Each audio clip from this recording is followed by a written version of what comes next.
Hi everyone, welcome to another Inspiration Station video. I'm designer Jen Gallacher. Today we are going to create a fun box that can be used for gift giving, for treat bags, whatever you like.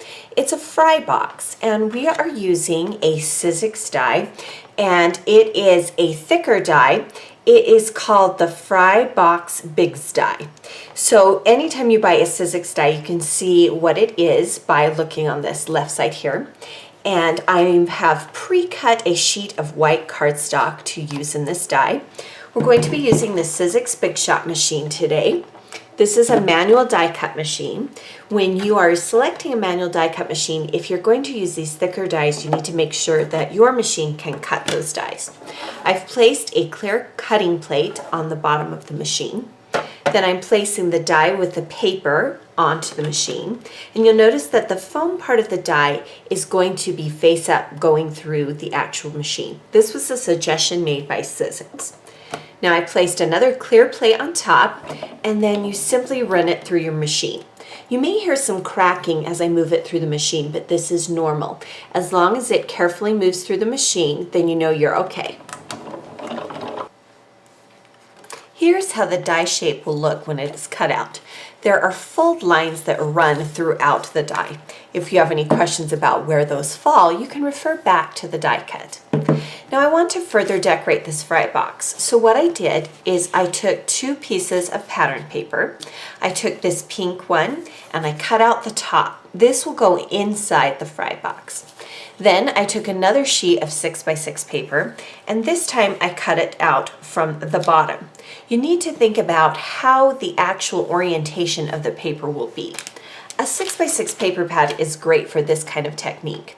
I'm using the Journey collection from Crepe Paper and it has lots of different patterns, kind of tribal patterns. They're really beautiful.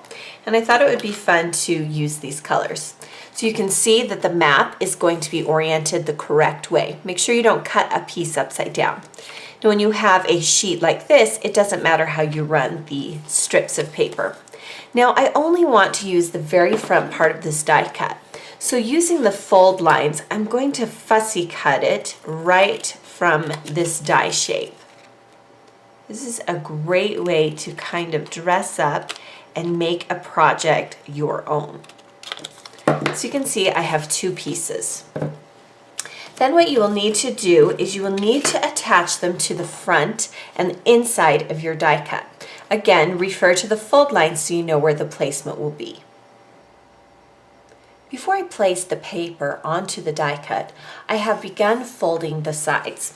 Now you'll want to again use the indicated fold lines and you want to make sure that you get a nice crisp fold. Once you have that, you can start to adhere the pattern pieces on top. Again, it's like a puzzle and you simply attach them to the front. We'll place this one on the back.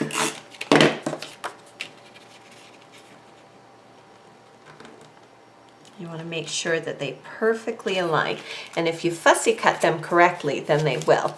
Now the bottoms have a curved fold, so you want to fold along the curve. Now that I've created all the folds, you'll notice that I actually placed the pink paper on the back instead of on the inside, and I did want it to appear on the inside. So when you're folding it, this is how it's going to appear. You could also add pattern paper to the sides if you so desire. Now you simply need to adhere it together to finish it off. To decorate the box, we're going to use a few embellishments. This flower is from Jen Hadfield's collection for Pebbles. These tags are ephemera pieces from the Journey collection. And then I have used this die cut to cut leaves from a shimmery blue cardstock. You can see how it's a little bit of a sheen. You'll notice that one is the full piece and one I have cut down. When I'm layering, sometimes I will only use part of a second die cut just to make it a little bit more full. So using some glue dots and some adhesive, create some layering here. And you want the fry box to be able to sit flat on your desk. So you need to make sure that whatever you're adding will not affect how it sits. Now the actual flour has a nice foam dot behind it, so before we place the flour onto the fry box, we're going to adhere the leaves first. And then we can stick that right on top there. So you can see how beautiful it looks when it starts to be decorated. Now the fun thing about these kind of treat boxes and bags is that you can add anything to them. I am adding some yellow chocolate covered almonds, and I want to make sure that it fits perfectly into my box first. And you can adjust the amount of candy or items that you put in once you put it in your box. And then we're going to take some cream ribbon. We're going to tie this shut. Now this very fancy bag is actually just a Ziploc baggie. You could use more official bags if you prefer, but it's just something that I had on hand. And all I did was I cut off the top of it to fit the size that I wanted. And then you can trim out the ribbon. So you can place anything you want inside these boxes. So one last thing that I did was I added some additional pattern paper on the sides, and I simply just traced the edge and I placed it on top. You could also, when you're die cutting, make sure that the front and the insides have die cut pieces so that when you place it together or adhere it together on the side, that it already has it in place. So here you have a box that uses a Sizzix die cut machine to create a treat box or a gift box. There are a lot of different ways that you can create these. If you have a Cricut machine, you may already have a cartridge that you could use to create something similar.